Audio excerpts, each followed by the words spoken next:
Hello friends, नमस्कार। मैं सुभाष शर्मा हाजिर हूं आपके सामने कॉम्पिटिटिव इंग्लिश में। जो आपकी कक्षाएं कंटिन्यू चल रही हैं उसी में उसका नेक्स्ट पार्ट लेकर के, और इस पार्ट में हम आज आपको बताएंगे कि how can we change an imperative type of sentences into indirect speech. It means in Hindi कि किस प्रकार से हम आज्ञावाचक वाक्यों को जो कि डायरेक्ट स्पीच में होते हैं यानी कि प्रत्यक्ष कथन में होते हैं, उन्हें किस प्रकार से हम इनडायरेक्ट स्पीच यानी कि अप्रत्यक्ष कथन में परिवर्तित कर सकते हैं। तो very first I want to tell you that I taught you about simple imperative and let type imperative in our previous classes। तो मैं उसका बेसिक फिर से आपको बता देता हूं कि मैंने कहा था कि जो इंपेरेटिव सेंटेंस होते हैं वो हमेशा व्यक्त करते हैं कमांड को, ऑर्डर को, एडवाइस को, रिक्वेस्ट आदि को, यानी कि वो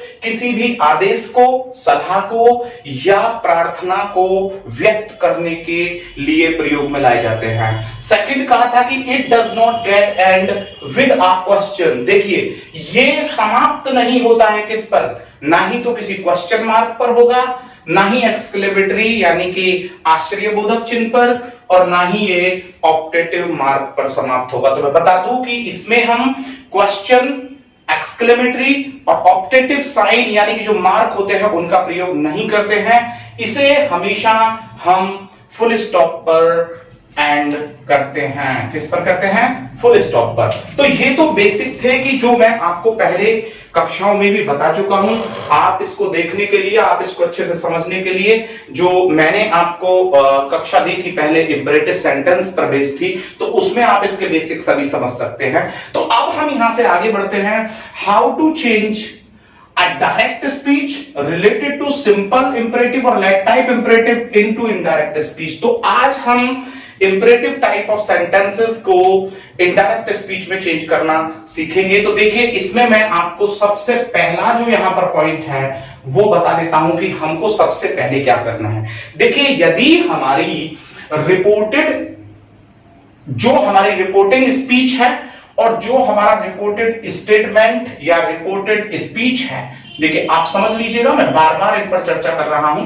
तो देखिए, कॉमे के बाहर वाला भाग मैंने बताया था कि ये रिपोर्टिंग स्पीच होता है, और कॉमे जो इन्वर्टेड कॉमास होते हैं इनके जो अंदर का जो हमारा पार्ट होता है उसे हम रिपोर्टेड स्पीच या रिपोर्टेड स्टेटमेंट कहते हैं। तो देखिए, आप समझ लीजिएगा कि यदि इसमें यहां पर हमको सैड दिया होता है तो श्योर है कि हम उसको जो परिवर्तित करते हैं इनडायरेक्ट स्पीच में, वो हमारा परिवर्तित हो जाता है या तो आस्क्ड में, थोड़ा ध्यान रखिएगा, या हमारा यहां पर वो परिवर्तित हो जाता है कमांडेड में, या यहां पर हम उसे परिवर्तित करते हैं ऑर्डर्ड में,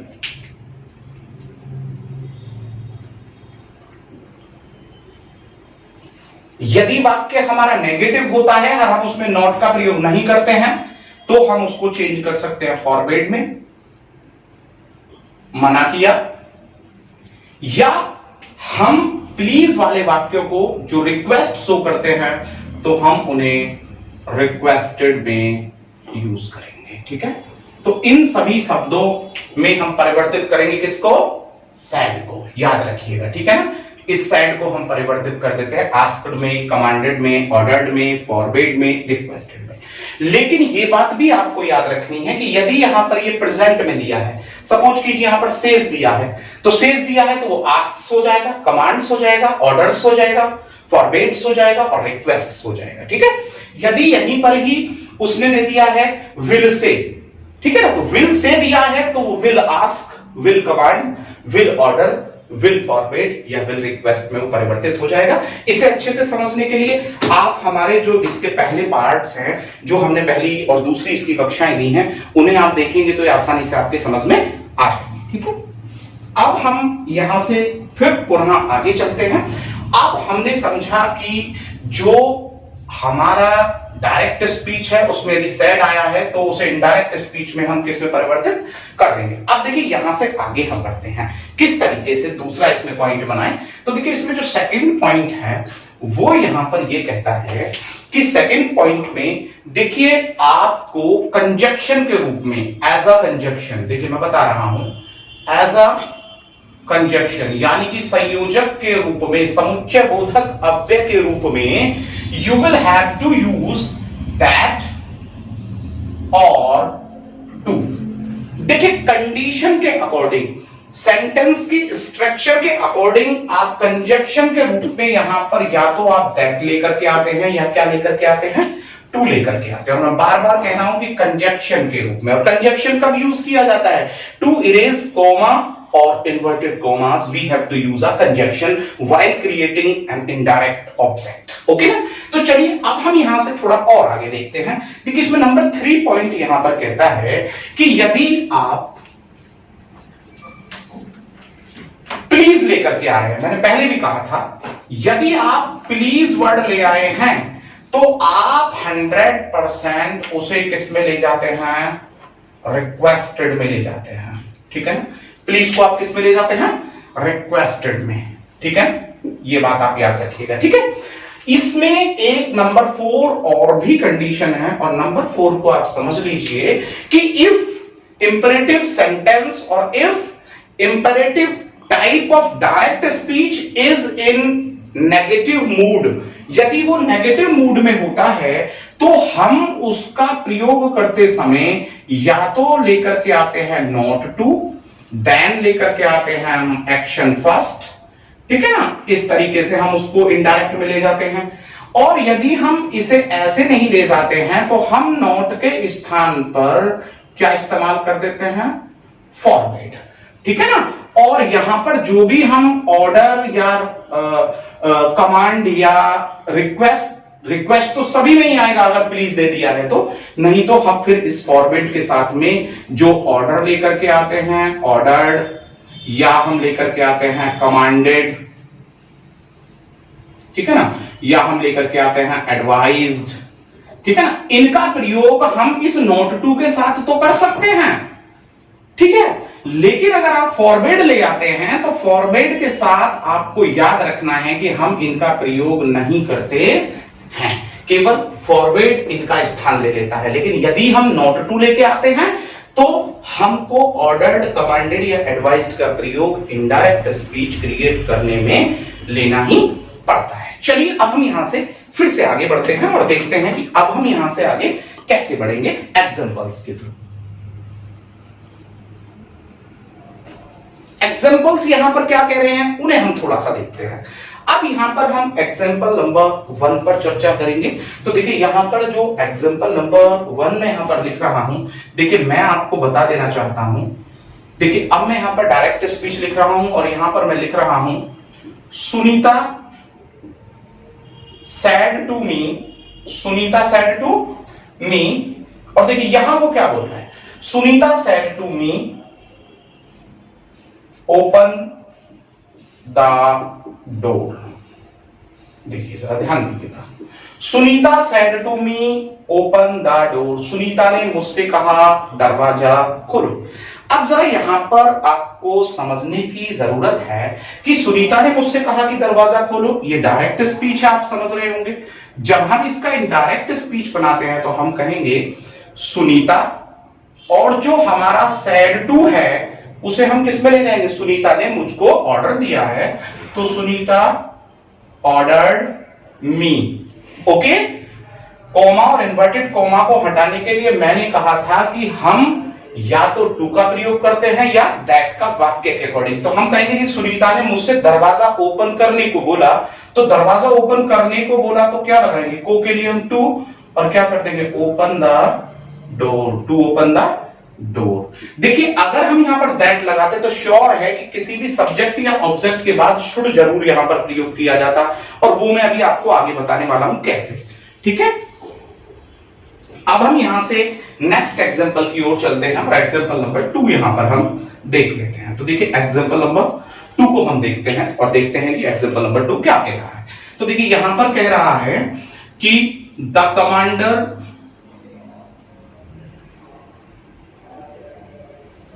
said to the soldiers, the commander said to the soldiers, और क्या कहा, मार्च फॉरवर्ड, आगे बढ़ो। तो कमांडर है और उसने सोल्जर से कहा है कि आप आगे बढ़ो। देखिए यू हिडन होता है, मैंने बताया था आपको। तो जब हम इसका इनडायरेक्ट स्पीच लेकर के चलेंगे तो हमने करना है कि द कमांडर। अब कमांडर का काम क्या है, कमांड करना। अब चूंकि पास्ट में है तो क्या करे, the commander commanded, the commander commanded किसको, द सोल्जर्स। तो the commander commanded the soldiers, the commander commanded the soldiers, saying, कहते हुए, सेइंग दैट, कि उन्हें आगे बढ़ना चाहिए, that they should March forward, they should March forward, कि उन्हें आगे बढ़ना चाहिए। हम इस वाक्य को ऐसे भी बना सकते हैं, the commander commanded the soldiers to march forward. हम इसे सिंपल ऐसे भी यहां पर बना सकते हैं। तो एग्जांपल नंबर 3 को हम यहां पर देखते हैं कि वो क्या कह रहा है। मैंने कहा कि वाक्य हमारा नेगेटिव भी हो सकता है।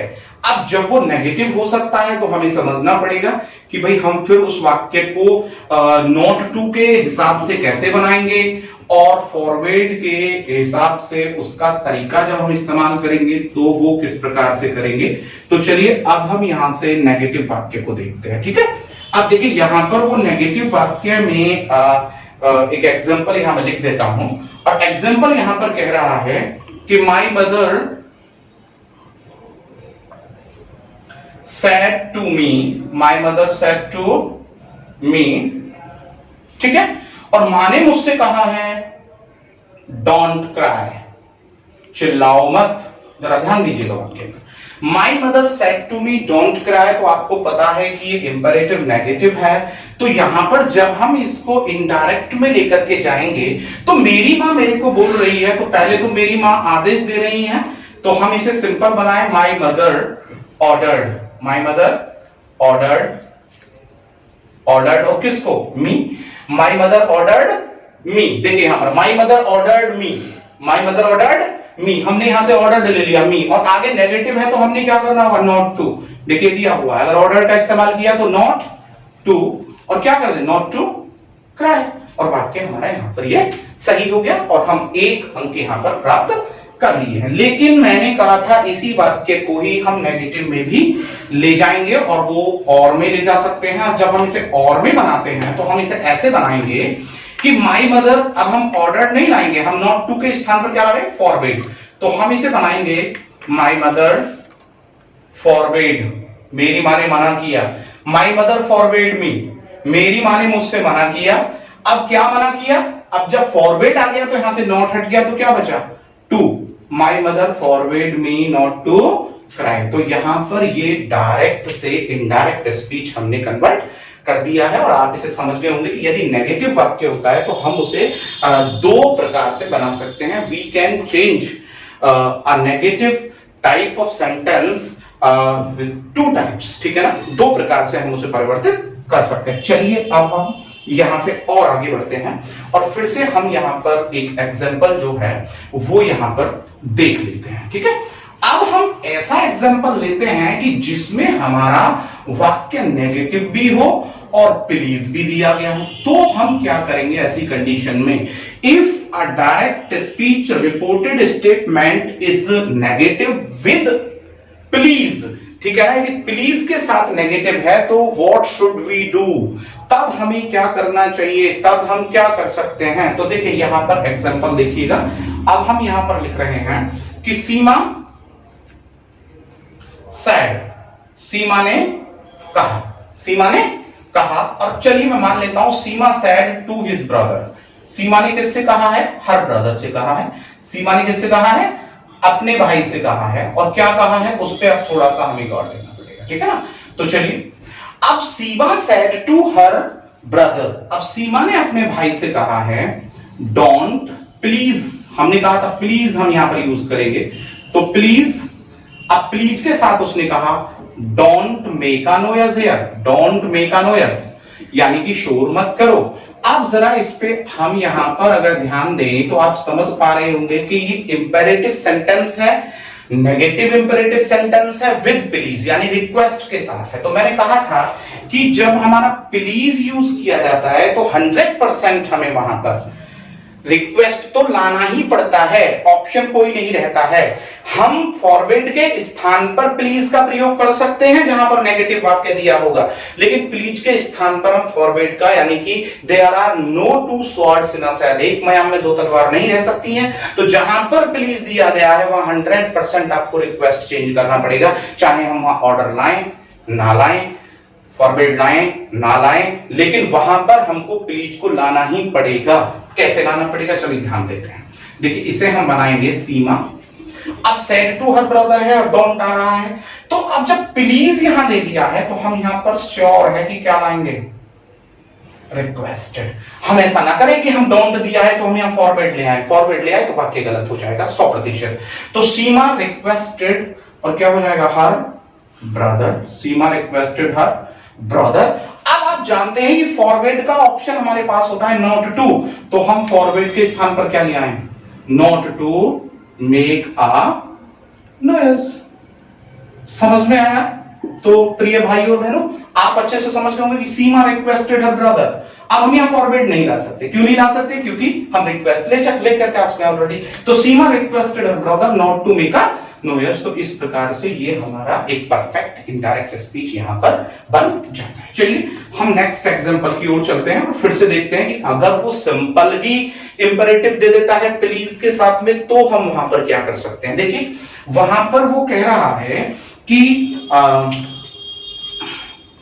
My younger brother said to his friend, देखिए पास्ट में जा रहा है, said to his friend। ज्यादातर जो हमारी रिपोर्टिंग स्पीच होती हैं वो पास्ट में होती हैं और इससे पहले की सभी नियम मैं आपको बता चुका हूं। said to his friend, अब यहां पर कह रहे हैं कि my younger brother said to his friend, और वो सिंपल दे देता है प्लीज लीव मी अलोन, मुझे अकेला छोड़ दो। तो देखिए मेरा जो छोटा भाई है वो अपने मित्रों से कहता है कि कृपया मुझे अकेला छोड़ दीजिए। तो इस वाक्य में हम गौर करें कि यहां पर नेगेटिव नहीं दिया है। अब जब नेगेटिव नहीं है तो हम नॉट टू का प्रयोग तो कर ही नहीं सकते, क्योंकि ये तो कंफर्म हो गया कि प्लीज जब यहां पर आ गया है तो हमको क्या इस्तेमाल करना है, यहां पर हमको यहां पर रिक्वेस्टेड का प्रयोग करना है। अब रिक्वेस्टेड भी क्यों आएगा, क्योंकि पास्ट में दिया है हमारा यहां पर ये, तो यहां पर बन जाएगा माई यंगर ब्रदर और सैड टू अब किस में चेंज हो रहा है, प्लीज के अकॉर्डिंग, इस प्लीज के अकॉर्डिंग रिक्वेस्टेड, किस में जाएगा, रिक्वेस्टेड। और किसको रिक्वेस्ट किया, हिज फ्रेंड को किया, किसको किया, हिज फ्रेंड, अपने मित्र को किया। और किससे जोड़ेंगे हम इसे, टू लीव। अब उसने कहा मी, फर्स्ट पर्सन है तो फर्स्ट पर्सन किसके अकॉर्डिंग बदलेगा, सब्जेक्ट के अकॉर्डिंग। और जब मी यहां पर दिया गया है मुझको तो हम कहेंगे उसको, तो जब मी को हम यहां पर लेकर के आएंगे तो माई यंगर ब्रदर तो क्या हो जाएगा, लीव हिम, यानी उसे अकेला छोड़ने के लिए उसने अपने दोस्त से बोला। तो आप समझ गए होंगे यहां पर कि हम किस तरीके से इस वाक्य को चेंज किए हैं, ठीक है ना। अब हम यहां से फिर आगे बढ़ते हैं और पुनः हम कुछ और नए एग्जांपल्स जो हैं उन पर चर्चा कर लेते हैं, ठीक है। जो भी एग्जाम में आते हैं, जिस भी तरीके से एग्जाम में आते हैं, तो उनमें से हम अगर ध्यानपूर्वक इस कक्षा को सुनने की कोशिश कर रहे हैं, देखने की कोशिश कर रहे हैं, तो इस कंफर्म की चाहे आपका आने वाला यूपी टेट हो, चाहे आने वाला आपका XY ग्रुप हो एयरफोर्स में, चाहे DSSB हो, या आपका किसी भी प्रकार का कॉम्पिटिटिव स्टेनोग्राफी का एग्जाम हो, CGL का हो, CHSL का हो, उनमें आप बिल्कुल अंक जो है वो प्राप्त करेंगे और गलती नहीं करेंगे। देखिए ऐसा भी हो जाता है कि अभी तक तो हमने वाक्य सिंपल यूज किए, अब वो कहता है कि यदि हमारा वाक्य कैसा आ जाए, लेट टाइप वाक्य आ जाए, तो हम क्या करेंगे, ठीक है ना। तो लेट टाइप वाक्य की अगर हम बात करते हैं तो लेट टाइप जब होता है तो वहां पर या तो हम कर देते हैं सजेस्टेड टू या हम कर देते हैं विस्ड। तो इस चीज को आप ध्यान रखिएगा। तो जब लेट टाइप आ जाएगा तो उसमें जो सैड होता है ना, तो उसे हम किस में ले जाते हैं, हम ले जाते हैं या तो विस्ड में और या सजेस्टेड टू में, ठीक है ना। ये बात याद रखिएगा। और इनके बाद 99% आपको क्या कंजक्शन लाना होता है, दैट कंजक्शन का आपको प्रयोग करना पड़ता है। चलिए फिर भी हम इस पर चर्चा कर लेते हैं, थोड़ा देख लेते हैं, एक दो एग्जांपल्स से हमारे समझ में आ जाएगा। जैसे कि हम यहां पर बोल रहे हैं द मैन सेड। अब देखिए यहां उसने कहा है कि व्यक्ति ने कहा, देखिए कोई भी व्यक्ति है उसने कहा है और उसने क्या कहा है, let me take rest, let me take rest. तो देखिए किसी व्यक्ति ने कहा है कि मुझे रेस्ट करने दो। आपको पता है कि जब लेट टाइप सेंटेंसेस मैंने आपको समझाए थे तो उसमें बताया था कि लेट टाइप सेंटेंस जो है वो हिंदी में नेदो या ए की ध्वनि पर समाप्त होता है। और यदि आपके समझ में ये नहीं आए हैं तो जो हमारी पहली कक्षाएं इंपेरेटिव सेंटेंस पर हैं उन्हें अवश्य देखें, ताकि आप आज के इस कक्षा में कोई भी गलती ना करें और एग्जाम में भी अंक अर्जित करें। तो देखिए यहां कहता है कि the man said let me take rest. तो देखिए हम उसे क्या करेंगे, भाई ये तो आदमी की इच्छा है ना यहाँ पर, तो यहां पर बोलेंगे, अब हम इसे किस में बदल देंगे, द मैन। अब यहां ना तो ऑर्डर दे रहा है वो किसी को, ना वो एडवाइस दे रहा है, बस ये कह रहा है कि मुझे रेस्ट करने दो। तो इस प्रकार के वाक्यों को हम किस में बदल देते हैं, द मैन विस्ड, यानी कि जो व्यक्ति है उसने इच्छा जाहिर की। अब देखिए की के लिए हम क्या लगाए हैं यहाँ पर, दैट। हम टू का अर्थ तो को लगाते हैं, नानी ने लगाते हैं इन्फिनेटिव करके, तो उसने कहा कि द मैन विस्ड दैट। अब इस प्रकार के वाक्यों को ये जो मी दिया है किसके अकॉर्डिंग बदलेगा, मैन के, और मैन के अकॉर्डिंग हम यहाँ लाएंगे सब्जेक्ट उसमें प्रोनाउन के रूप में। तो यहाँ पर क्या बन जाएगा, ही। मैन किस में चला जाएगा, क्योंकि सिंगुलर पर्सन है तो वो ही में चला जाएगा, थर्ड पर्सन है। और थर्ड पर्सन जब होता है तो उसका जब हम प्रोनाउन बनाते हैं तो क्या हो जाता है, ही हो जाता है। तो द मैन विस्ड दैट ही। अब उसे रेस्ट करना चाहिए था, तो ऐसे वाक्यों को किसमें ले जाते हैं, he should take rest, he should take rest. जरा वाक्य पर गौर दीजिएगा। तो the man wished that he should take rest, एक तो हमने दैट का इस्तेमाल किया और एक किसका इस्तेमाल किया, शुड का। जहां भी लेट वाला वाक्य होता है उसमें दैट कंजक्शन के रूप में और उसके साथ ही हम शुड का भी प्रयोग करते हैं। चलिए हम यहां से नेक्स्ट इसी पर ही एक और एग्जांपल देख लेते हैं, ताकि हमारे मन में कोई संशय या डाउट ना रह जाए। तो देखिए उसने कहा कि भाई सी सैड, कोई भी है, कोई भी महिला है, लड़की है, तो उसने कहा कि let me have a fan, मुझे एक फैन लेने दो। तो let me have a fan. अब देखिए इसमें आप क्या करने वाले हैं, let me have a fan, तो यहां पर आप करने वाले हैं कि सी सेड, उसकी इच्छा रही है कि भाई मुझे एक फैन मिलना चाहिए, तो यहां पर क्या हो जाएगा, सी विज्ड, उसने अपनी इच्छा जाहिर की है। क्या इच्छा जाहिर है की। अब जो ये मी है, जब ये शी के अकॉर्डिंग यहां पर बदलेगा सब्जेक्ट के, तो श्योर है कि थर्ड पर्सन है तो सी ही रहेगा, ठीक है ना। अब शी के साथ हमने कहा जब दैट आ गया है तो क्या लेकर के आएंगे, शी शुड, और हैव यहां पर वर्ब है, हैव का मतलब टेक, ठीक है ना, और आ फैन हो जाएगा। तो आपने देखा कि हमने केवल क्या परिवर्तन किया है, तो जहां पर भी हमारा लेट वाला वाक्य होता है उसमें हमने जो यूज करना होता है वो हम विस्ड का या सजेस्टेड टू का उसमें इस्तेमाल करते हैं, दैट कंजक्शन ला करके। चलिए अब हम यहां से पुनः फिर आगे चलते हैं और देखते हैं कि हम अगर लेट से अलग भी कुछ हमारा, ये तो हमने अभी बताया कि जो लेट होता है उसे किस प्रकार से हमने परिवर्तित करना है, लेकिन ऐसा भी तो हो सकता है कि वो क्वेश्चन भी दे दे इसमें। अब आप बोलेंगे कि सर क्वेश्चन तो आपने इसमें बताया नहीं, आपने तो कहा कि जो इंपेरेटिव सेंटेंस होता है ना वो तो क्वेश्चन होते ही नहीं है। हाँ बिल्कुल नहीं होते हैं, लेकिन आपने क्वेश्चन टैग का नाम तो सुना होगा ना।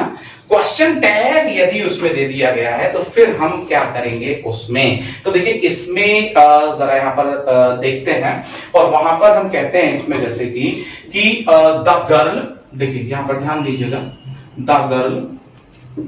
अब द गर्ल क्या कह रही है? गर्ल यानी कि कोई भी लड़की है और वो कह रही है said to Ritu, the girl said to Ritu. और क्या कह रही है वो लड़की उनसे कि ओपन द विंडो। क्या कह रही है? ओपन द विंडो, आप खिड़की खोलिए। अब उसने यहीं पर ही क्या कहा है? क्या आप खिड़की खोलिए? तो उसने कहा कि विल यू, क्या आप खोलेंगी खिड़की? जरा बात पे गौर दीजिएगा। तो देखिए हमारे क्वेश्चन टैग हो गया है, ठीक है ना, आपने पढ़े होंगे क्वेश्चन टैग। तो उसने कहा कि the girl said to Ritu open the window, लड़की कह रही है रीतू से कि दरवाजा खोलो, खिड़की खोलो। अब फिर उसने क्वेश्चन भी कर दिया, क्या खोलेंगे आप? तो देखिए यहां पर क्या करें, अब यहां पर अगर हम इसे देख लें विल यू नॉट, जबकि आपको पता है कि क्वेश्चन टैग में अगर हमारा वाक्य पॉजिटिव होता है तो क्वेश्चन नेगेटिव होता है, और क्वेश्चन अगर हमारा वाक्य नेगेटिव होता है तो क्वेश्चन पॉजिटिव होता है। तो देखिए यहां पर अब हम इसे देखें तो हम जब इसका इनडायरेक्ट स्पीच यहां पर बनाते हैं तो इसमें बन जाएगा कि द गर्ल, क्या बनाएंगे? The girl. अब जो ये सैड टू है तो लड़की ने क्या है? आस्क्ड का मतलब पूछा भी होता है और कहना भी होता है, तो द गर्ल आस्क्ड, हम वर्ड ले आते हैं, लड़की ने कहा है, आस्क्ड मींस कहा, द गर्ल आस्क्ड, और किससे कहा है? रीतू से कहा, द गर्ल आस्क्ड रीतू, और आगे जुका क्यों कर देंगे? To open the window. अब आप कहेंगे कि ऐसा क्यों? क्योंकि यहां पर जो वाक्य है वो क्या है? पॉजिटिव है, तो श्योर है कि हम इसका जवाब किस में देंगे? तो हम इसका जवाब भी पॉजिटिव में ही देंगे। इसी में ही हम दूसरा कह रहे हैं यहां पर। अब उसने कहा है कि दूसरा हम एक और वाक्य देख लेते हैं, और उसने कहा द बॉय, देखिए इसको लेट में ले आता हूं, द बॉय लेट में ले लेते हैं, और ताकि उसको पता चले कि हम कैसे बनाएंगे। The boy said to his father, लड़के ने किससे कहा? लड़के ने कहा अपने पिता से। The boy said to his father, लड़के ने अपने पिता से कहा है, और क्या कहा है?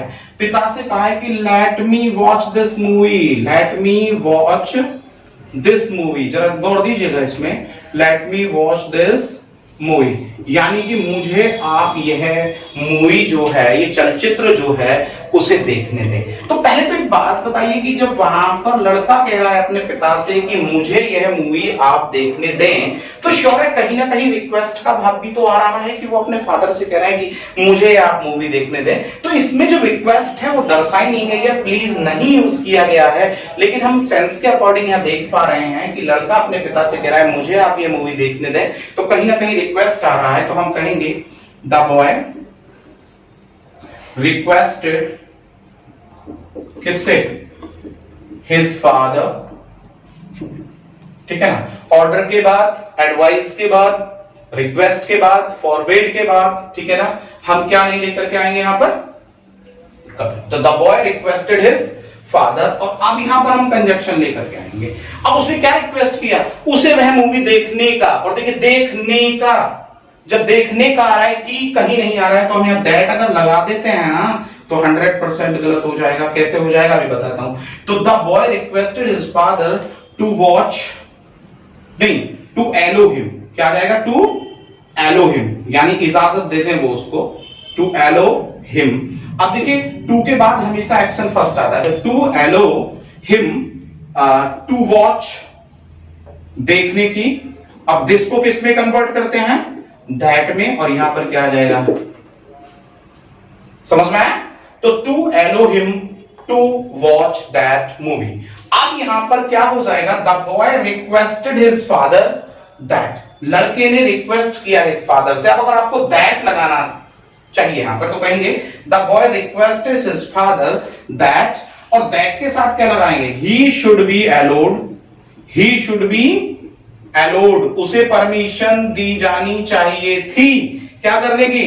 टू वॉच दैट मूवी, वह मूवी देखने की। नहीं आई बात समझ में? यहां पर ये मूवी है, ठीक है ना, टू वॉच दैट मूवी। अब यहां पर ये जो दैट है वो सही हो जाएगा। कैसे? लड़के ने रिक्वेस्ट किया उसके पिता से कि उसे परमिशन दी जानी चाहिए थी, पैसिव वॉइस हो गया है, क्या करने की? दिस का क्या हो जाता है? दैट मूवी, उस मूवी को देखने की। तो चलिए हम फिर से कुछ और उदाहरण यहां पर जो हैं वो देख लेते हैं। एक या दो उदाहरण हम अभी और भी देख लेते हैं, क्योंकि जो नीलांचल क्लासेस का लक्ष्य है वो ये है कि कोई भी छात्र कोई भी कॉम्पिटिटर या चाहे वो मेल है या फीमेल है, वो एग्जाम को पायर्स करे और जो उसका एम है उसको बिल्कुल प्राप्त करे, ठीक है ना।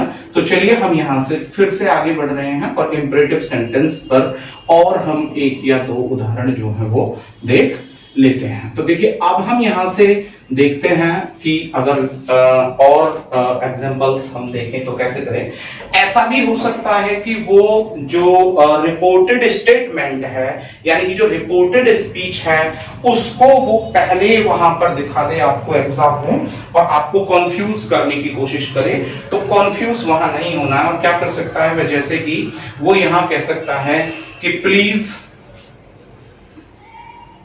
Don't copy me, please don't copy me, okay.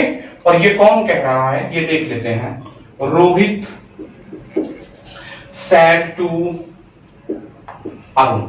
अब रोहित ने किससे कहा है, अरुण से कहा है। तो आपको पता है कि अब ये क्या है, ये रिपोर्टिंग स्पीच है और ये क्या है यहां पर, ये रिपोर्टेड स्पीच या स्टेटमेंट है। आपकी समझ में आ गया होगा, मैं बार बार इसको रिपीट कर रहा हूं, ठीक है ना। अब यहां पर हमने जब इसका इनडायरेक्ट स्पीच बनाना है तो हमने क्या करना है कि हमने पहले जो लेकर के आना है वो जो रिपोर्टिंग स्पीच यहां पर दिया गया है उसको ही देखना है। तो देखिए पहले रिपोर्टिंग स्पीच को हम देखें तो हम क्या करेंगे, रोहित, अब सैड टू जो यहां पर दिया गया है वो इससे यहां पर कन्वर्ट होगा। तो प्लीज दिया है तो क्या हो गया, अभी उसने क्या किया है, रिक्वेस्ट किया है और किससे किया है, अरुण से। तो रोहित रिक्वेस्टेड अरुण। अब डोंट को हम किस में ले जाएं, यहां पर फॉरवर्ड नहीं हो सकता। क्यों नहीं हो सकता, मैंने पहले भी समझाया था, नॉट टू कॉपी। और जब यहां पर ये मी दिया है तो मी यहां फर्स्ट पर्सन है तो किसके अकॉर्डिंग बदलेगा, रोहित के अकॉर्डिंग। और जब मी को यहां पर लेकर के आएंगे रोहित के अकॉर्डिंग तो क्या हो जाएगा, Rohit requested Arun not to copy him. Rohit ने रिक्वेस्ट किया है अरुण से कि वो उसे कॉपी ना करे। फिर से यहां पर एक एग्जांपल देख लेते हैं और एग्जांपल यहां पर कह रहा है कि दे सैड टू रवि। उन्होंने किससे कहा है, रवि से कहा है। और क्या कहा है, run on the road, run on the road. अब जरा यहां पर ध्यान दीजिएगा। तो उन्होंने रवि से कहा है कि भाई आप सड़क पर दौड़ें। तो देखिए अगर हम इस वाक्य को इनडायरेक्ट में लेकर के जा रहे हैं तो हमने क्या करना होगा, दे आस्क्ड, उन्होंने कहा है ना, किससे कहा है, रवि से, टू रन, इसको हटाने के लिए, to run on the road. ठीक है, हम इस वाक्य को ऐसे भी बना सकते हैं, या में भी ले जा सकते हैं। और जब या में लेकर के जाएं तो हम क्या कर दें, दे एडवाइज्ड, क्या कर दें, दे एडवाइज। वो सलाह भी तो दे रहे हैं ना रवि को, to run on the road. उन्होंने रवि को सलाह दी है कि वो किस पर दौड़े, वो सड़क पर दौड़े ताकि उसके जो पैर हैं वो खराब ना हो। तो आप समझ गए होंगे यहां पर भी कि जो ये है एग्जाम्पल है वो क्या कह रहा है। तो प्रिय भाइयों और बहनों और कॉम्पिटिटर्स, आप लोग बहुत अच्छे से समझ गए होंगे कि how can we change a direct speech related to imperative sentence, either it is simple और let type into indirect speech. तो बहुत खुशी है मुझे आपको इसे समझाते हुए। अब मैं आपको बताना चाहता हूं कि आप इस पर लाइक, शेयर और कमेंट करना बिल्कुल भी ना भूलें। और यदि आपके किसी मित्र ने अभी तक हमारे चैनल को सब्सक्राइब नहीं किया है तो तुरंत उससे इसे सब्सक्राइब करने के लिए कहें। मैं आपसे नेक्स्ट कक्षा में जल्दी मिलता हूं, तब तक के लिए विदा चाहता हूं। जय हिंद।